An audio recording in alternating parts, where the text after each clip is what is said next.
సచివాలయాలు వద్దు, సచివాలయాలు వద్దు. ఐవైరస్ కాల్.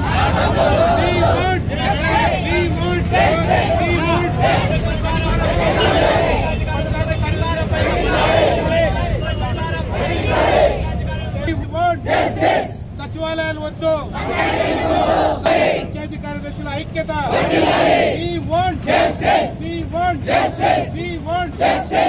శాఖకు లేని ఐవైరస్ కాల్, ఏ శాఖకు లేని ఐవైరస్ కాల్.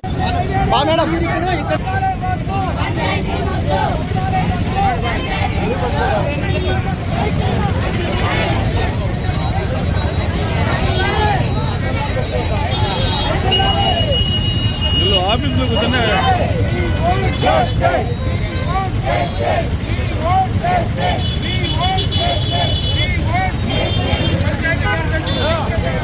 ఎదుర్కొంటున్నటువంటి సమస్యలకు మేము కలెక్టర్ గారికి విన్నవించడానికి వచ్చినాము. మెయిన్ ముఖ్యంగా ఏంటంటే ఐవీఆర్ఎస్ అనే ఒక వ్యవస్థ పెట్టి కాల్స్ చేస్తూ మనము శానిటేషన్ ఎలా జరుగుతుంది, శానిటేషన్ సరిగా చెత్త ఎత్తుతున్నారా లేదనే ఒక నిఘా వ్యవస్థ లాగా పంచాయతీ కార్యదర్శుల మీద పెట్టారు. ఈ వ్యవస్థ అనేది ఏ డిపార్ట్మెంట్కి లేదు మన ఆంధ్రప్రదేశ్లో, కేవలం పంచాయతీరాజ్ వ్యవస్థకు మాత్రమే ఇది ఇంట్రొడ్యూస్ చేశారు. సో ఇది తీవ్ర ఒత్తిడికి గురి చేసే పరిస్థితి ఇది ఐవీఆర్ఎస్ అనేది. అన్ని శాఖలకు పెడితే మా శాఖకు కూడా పెడితే ఓకే, అది ఓకే, కానీ కేవలం పంచాయతీరాజ్ వ్యవస్థకి ఇలా పెట్టి చాలా దురదృష్టకరం. తర్వాత ఇక్కడ పారిశుద్ధ్య కార్మికులకు 6,000 గౌరవ వేతనం చెల్లిస్తున్నాము గ్రామ పంచాయతీ గ్రాంట్ల నుంచి. ఈ గ్రామ పంచాయతీ గ్రాంట్లకు చెక్ పవర్ ఉండేది సర్పంచ్ గారికి మాత్రమే ఉంటుంది, సెక్రటరీకి ఏమి ఉండదు. సరే, మేము ఆ సర్పంచ్ గారికి నచ్చ చెప్పుకొని కొన్ని వినని వాళ్ళతో కూడా మనము వాళ్ళని ఒప్పించి వాళ్ళకి శాలరీస్, వాళ్ళ గౌరవ వేతనాలు చెల్లిస్తున్నాము ప్రతి నెల. కాకపోతే ఏంటంటే 6,000కు గ్రామాలలో పారిశుద్ధ్య పని చేయడానికి దొరకడం చాలా కష్టంగా ఉంది, దొరకడం చాలా కష్టమైన పనిగా ఉంది. అది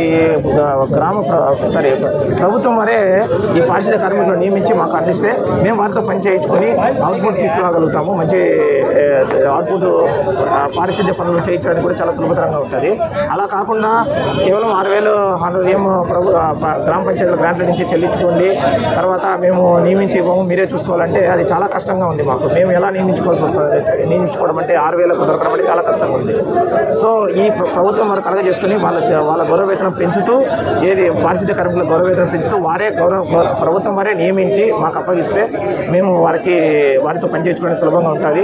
అది కాక వారికి చెల్లించే గౌరవ వేతనాలు కూడా ప్రభుత్వం వారే చెల్లిస్తే ఇంకా మంచిది. ఇది సర్పంచ్కు లింక్ అయి ఉంటుంది కాబట్టి సర్పంచ్ ఇష్టం మేరకే, అభిష్టం మేరకే మేము చెల్లించగలుగుతాము. ఆయన వద్దు అనుకుంటే మాకు అధికారం లేదు. సో పంచాయతీ కార్యదర్శులకి ఈ రకమైన సమస్య మెయిన్. ఈ 2 డిమాండ్లు చాలా మెయిన్ డిమాండ్స్. తర్వాత సచివాలయం ద్వారా దాదాపు 26 సర్వేలు కండక్ట్ చేసినాము. ఇవన్నిటికీ కూడా మేము డీడీఓలుగా ఉన్నాము, గ్రామ పంచాయతీ కార్యదర్శులు మాత్రము.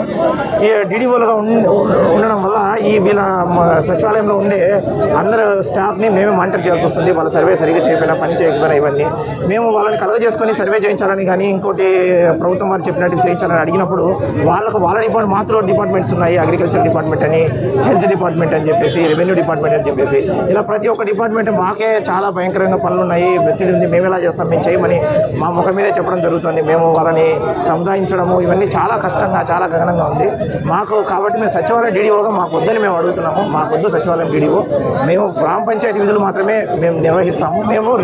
మేము రిక్రూట్ అయింది కూడా గ్రామ పంచాయతీ విధులు నిర్వహించడం కోసమే. మేము అవి మాత్రమే నిర్వహిస్తాం, కానీ సచివాలయం డీడీఓ సచివాలయం పనులు చేయము. మాకు అది ఇష్టం లేదు. మాకు ప్రభుత్వ పెద్దలు దీన్ని తొలగించాల్సిందిగా, డీడీఓలుగా మమ్మల్ని తొలగించాల్సిందిగా వేడుకుంటున్నాము.